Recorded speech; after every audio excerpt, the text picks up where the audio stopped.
Yo, what's going on, boys? How you guys doing today? Welcome back to another YouTube video.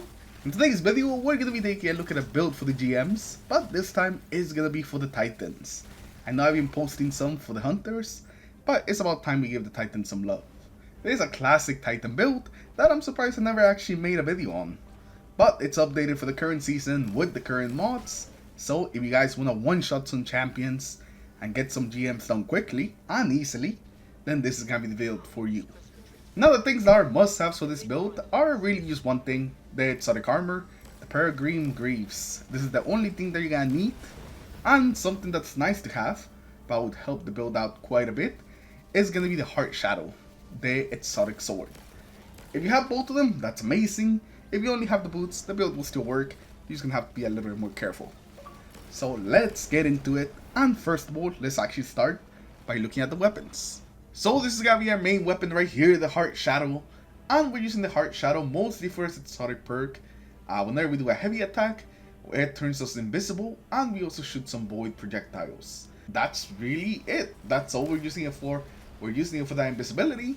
Being invisible is gonna be a game changer because it makes it really safe to go for a shoulder charge on the champion. You don't have to worry about them shooting you. You don't have to worry about them taking away your overshield, or any of the other ads shooting at you that might be around the champion. You're invisible, so you just run straight at them, shoulder charge them, and they're dead. Now in the energy slot, we have the Indebted Kindness. The rocket sidearms are just amazing for GMs this season. They're anti-unstoppable, and also they're just good at pretty much anything that the GM throws at you. And they also have an amazing ammo economy, so you're never really gonna run out of ammo with them, especially if you have something like lead from gold. You basically can main this sidearm as their primary weapon. So, Indebted Kindness, the Coal, they're both gonna be amazing. And lastly, for our kinetic slot, we have our primary weapon. This time is the Blast Furnace, since pulse rifles are anti-barrier. And that's pretty much the only reason.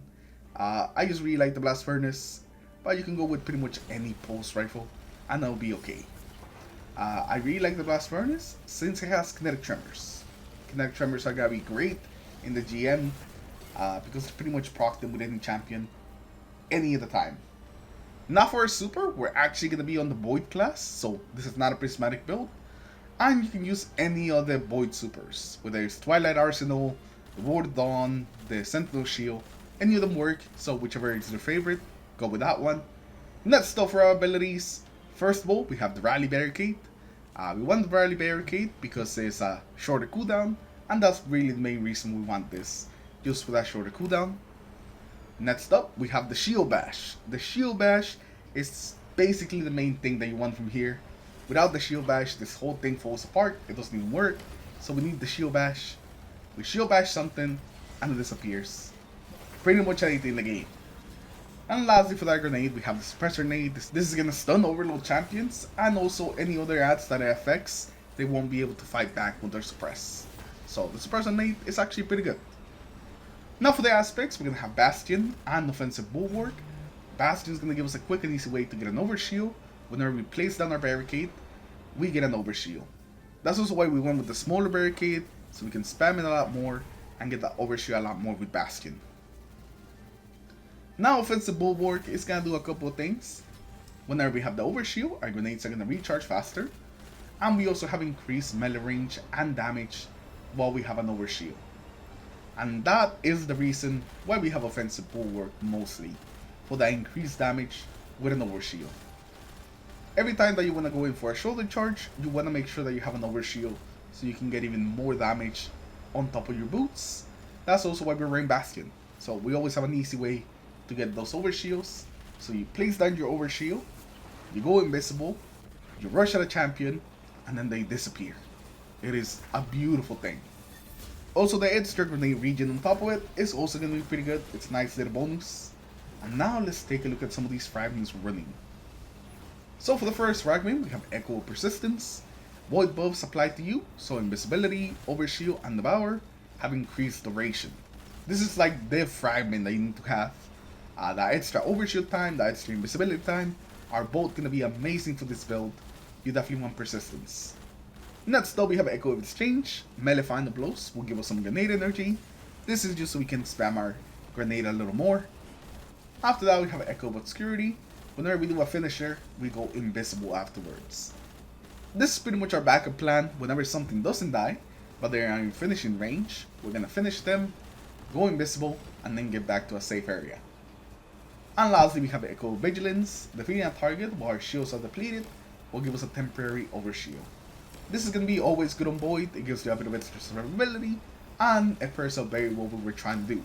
It just gives us another way to get an overshield. Now for our exotic, we have the Peregrine Greaves. This is going to make it so our shoulder charge does a ridiculous amount of damage, and is the heart and soul of the build, the thing that makes the build work, and the main thing that we're going to be killing the champions with. Everything else just kind of helps our boots be able to shoulder charge for a ton of damage. So not only are these things gonna let you one-shot the champions, but they're also gonna refund some melee energy if you happen to shoulder charge a champion, a tormentor, or some mini bosses. And because of that, you could actually get away with like shoulder charging multiple champions if they're like close to each other, or you shoulder charging different enemies. Whenever there's multiple champions, it is very fun to go from one shoulder charge to another, just one-shotting champions. But do be careful though. Do be careful, because if a champion targets you and you're not invisible, there's a chance that they might melt you before you get to the second one. Let's start with taking a look at the mods that are running on this build, and let's start off with the helmet. We have two hands-on mods, as well as a kinetic siphon, just so we can get our super back faster, and so we can make some extra orbs. For the gauntlets, we have Focusing Strike, Fastball, and Heavy Handed, so we can make some orbs, and also so we can get our class ability back a bit faster. For the chest piece, we have Resistances and a Concussive Dampener. For the boots, we're going to have Absolution, Invigoration, and Orbs of Restoration. All of these are just so we can regen our abilities a little bit faster. And lastly, for the class item, we have Proximity Ward, so we can be a little safer when using our finisher, Outreach, so we can reduce our melee cooldown, and lastly, Utility Kickstart, so we can get our class ability back a little faster. And those are all the mods. Nothing super complicated, just to help us get our abilities back faster, and also our super back. And lastly, on the artifact, we have Elemental Siphon, Counter Energy, Void Hegemony, Radiant Orbs, Transference, and lastly, the most important one is going to be Shield Crush. Whenever we have a Void over Shield, our melee recharges faster, and we deal increased melee damage. This is like the perfect mod for this build. It works just so well, you always want to have Shield Crush on. And that's it. That is the end of the build right there. I have told you everything. I'll leave a link in the comments like always, so you guys can go and apply the build yourself if you guys want to give it a try. And if you end up giving it a try, make sure you come back here and tell me what you thought about the build. Now let's talk a little about playing with this build, but it's gonna be really quick because this is probably the most simple build in the whole game. You basically put down your barrier to get the overshield, go invisible with your sword, you rush at the champion, shoulder charge it, and it's dead. After that, you could either go invisible again, or you could just straight up just go after another champion and try to kill it if there's anything else around.